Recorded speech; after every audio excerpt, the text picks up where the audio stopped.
I almost feel like they built this thing out of a fairly classic writing prompt. The last person on Earth sits alone in a house, and there's a knock on the door.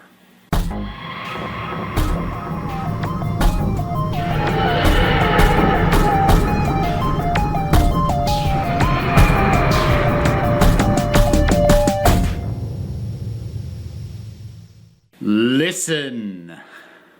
Boy.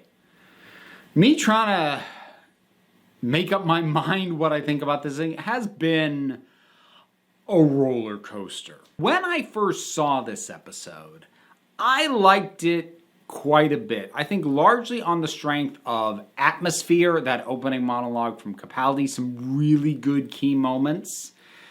But unfortunately, as time went on, the more I thought about it, the more I started going, and then when stuff happened later on with things like Hellbent, and I kind of looked back at this through the lens of issues that I had later, it suddenly didn't feel like it held up quite as well. But rewatching it, it does in some areas, but other things do kind of drive me crazy.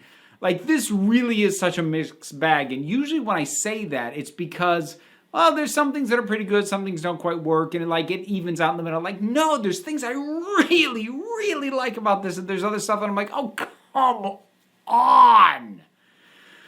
So, let's start with that opening sort of monologue from the Doctor.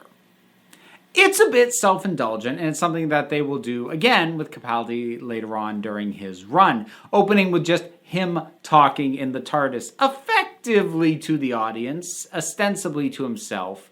And it's kind of a, okay, where are you going with this? Then all of a sudden, just looks at the chalkboard. But first of all, introduction, I'm pretty sure, of the chalkboard, which, love that addition to his TARDIS. Makes total sense for him.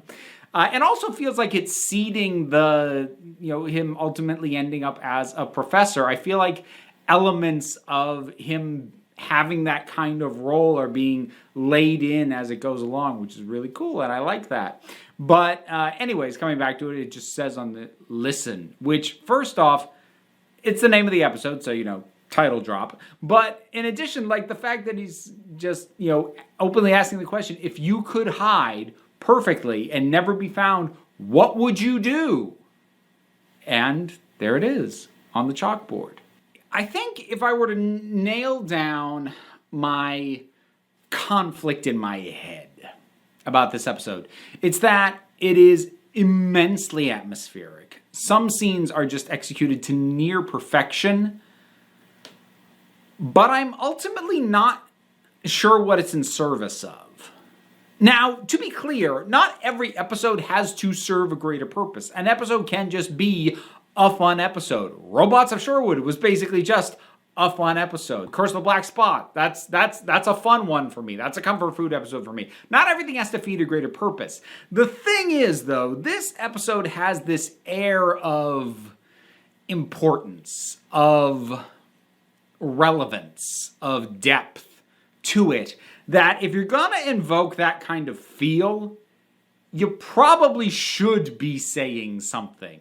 Whether it's about bigger philosophical things like, say, talking about depression with Vincent and the Doctor and Can You Hear Me, or whether it's teaching us something specific about the characters that we don't already know, like we got with Christopher Eccleston with, say, Dalek. And I don't think this really accomplishes either one. It's an interesting sort of, it's not even, I was going to say it's a meditation on fear, but it's not. It's not a meditation on fear. It's a string of very well put together, tensely scary scenes that do a great job of playing off fear of the unknown. But it's not really meditation on that. It's just a series of examples of it done very well. I can't wrap my head around what it serves. And again, another reason that I feel like this should be serving something is what happens with Clara at the end. And we'll come back to that. All right, let's talk about some of the brilliant scenes in this. First off, Capaldi is doing very good work. If there's anything that maybe we get a little bit of a taste from him here is this particular doctor's tendency to obsess a bit, which is not completely unique to this doctor, but he's got it a little bit harder than most. And maybe you could consider that's the thing that we learn about him, but I don't know. That feels flimsy because it doesn't feel like a serious new learning of information. It actually feels pretty organic, fitting with what we've already seen him do and be about up to this point. The main scenes, it's that opening. That opening is fantastic. And the other scene that really, really, really works, the scene with Rupert, young Danny Pink, for a couple of reasons.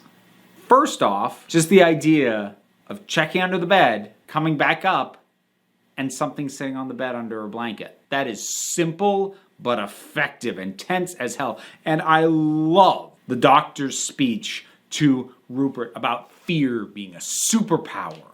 I don't like at all that Clara recycles it later on within the same episode. But anyway, so I think that's what I need to start picking apart things that any one of them in isolation might not have bothered me, but the recurring similar issues with the things that I'm about to start talking about do bother me, especially as they start to pile up on top of each other. There's Orson Pink, which actually, first of all, let's back up. Danny, we get a little bit more time with him, a little bit of an establishment of the start of his and Clara's relationship. I feel like after establishing it initially really well, they're hammering a little too hard on Danny's sort of, well, his PTSD and his prickliness around his own history in the military. Again, it's not that it's unearned, it's that it's like they're hitting the same nail they already kind of hit. And like a reminder was necessary, but they hit it harder this time, which I'm not sure was necessary. Not sure that was needed, but we are starting to see them develop a rapport, a dynamic. That works. So Orson Pink, which is the guy who's stuck at the far end of time when everything's coming apart. I was going to say spoilers, but like this is all re-review stuff. So for what happens later, and given that we know that Danny dies, we never really get an explanation on Orson Pink. It is feasible that he is a relation to Danny other than direct straight line descendant. However, he also alludes to Clara having been in his family line.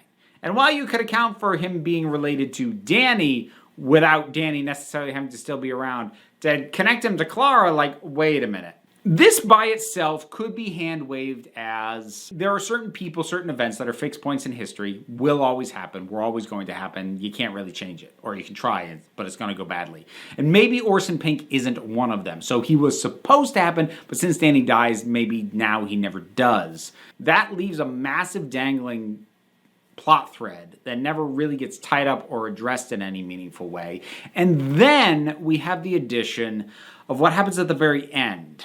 And like, here's the thing, and I don't know if Moffat himself has offered these up as like ways to try and get out of jail on these logistical issues, but I've seen people say things like, well, maybe it wasn't the doctor in that barn, maybe it was some other time, maybe it was the master. And I'm like, well, yeah, but what purpose would that serve? If it's not the doctor, then what's the point of the scene? Especially given that Clara connects this barn as the barn that the war doctor came back to. Now, in addition to how Clara got intertwined in his timeline before with the name of the doctor, they're now doing it again at an even earlier point, because before there were a couple of things that allowed Name of the Doctor to get away with what it did. The first, really what she was doing was undoing the damage done by the Great Intelligence. So while one could make an argument that the Doctor picked the TARDIS that he did because Clara was there to point him in that direction, or that, she actively saved every Doctor up, at some point in their lives, or you could equally argue that all she did was reverse whatever the Great Intelligence had done and maintained the timeline as it had always been, meaning the Doctor keeps his agency in his history. That's the first thing. And the second thing, which I'm bringing up in comparison to Listen, is that it starts with his adventuring. Now, we are connecting Clara to his childhood. Before he was the Doctor, before he was even clearly on the path to being a Time Lord. Now she's there, saying a shortened version of the speech we heard the Doctor give to Rupert, which also sucked some of the strength out of that. Because you can argue that the Doctor doesn't remember because he was so young, and even if I buy that, it still means that this idea is now not purely of his own. It's now cyclical, and arguably was an idea he got from Clara. It's now, instead of a great speech from the Doctor, it's a paradoxical time loop that who knows where it came from. But I liked it coming from the Doctor because it fit the sort of thing that he would have just said. If that speech had been out of character for the Doctor, then something like this, where she goes back to when he's very young and says something very similar to that, that would have been a neat little circle around to be like, oh, that's why he said that, when I wouldn't have normally thought he would have said something like that. Okay, but instead, the speech is 100% in character, and now it's become a little reciprocal self-feeding loop because Moffat felt like he wanted to be clever with it. And it's just one more thing that bakes Clara into his history. And you did it once, and I kind of was prepared to roll with it. I had my headcanon for how I could accept it so it wasn't going to bother me too much. But now you're doing it again. And I don't know why you're doing it again. And it feels like, and I know this isn't literally what's going on. I'm not this egotistical, but it feels like you're baiting me. It's like you did a thing that I was kind of iffy about, but I found a way to square that circle and I was okay. But then you basically did a very similar version of the same thing again. And now I'm like, do you want me to figure out a way to make this work for me? Or are you just trying to hammer into me that it's supposed to be something that I'm not going to like? And you're not going to let me figure out how to make this work in a way that I can digest and am okay with. This is what it's starting to feel like at this point. Despite phenomenal performance from Capaldi, actually good performances from everybody. Both Danny and Orson Pink are good. Orson Pink especially, really good sense of quiet dread about him. He does that very well. And Clara gives a good performance. And some of these scenes are masterfully executed, but overall, I'm just left going, why? And again, not every episode has to have a purpose, but this thing has this air of importance about it. So it seems to think it has a purpose. But danged if I know what it is.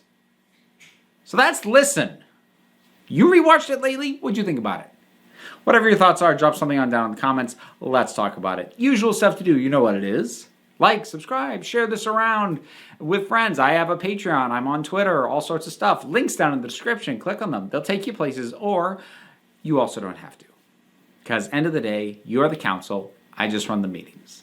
And until next time, this council is adjourned.